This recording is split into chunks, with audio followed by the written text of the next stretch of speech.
Primeiro-Ministro Taur Matanrua, cujo Ministério Finanças atu controla sansirane foling e mercado.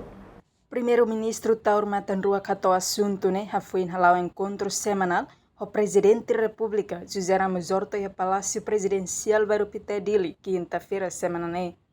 Chefe governo Taur Matanrua que reconhece semana sira icus, sessane foling e mercado sai. Reunião com empresários explica para si as razões. Também kita quando o serviço dia mais tinha preço eu que porque teve em semana rua sem fundo mas algumas isso não faz precisa continuar comunicando com empresários para ver negócio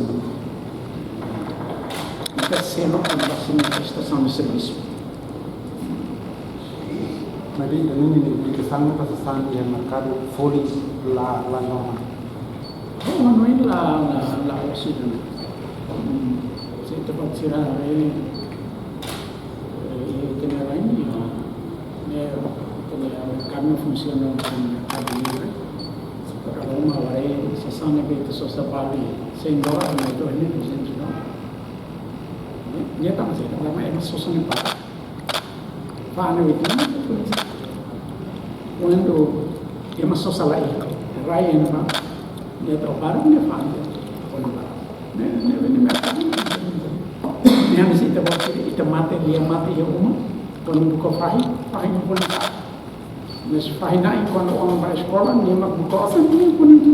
Ni harus dimati. E a encontro semanal, chefe governo mas atualiza informação com a atividade e raiva.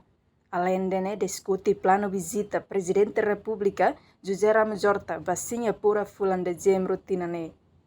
Reportagem selfie na Cat Domingues Samaral, Televisão Timor Post.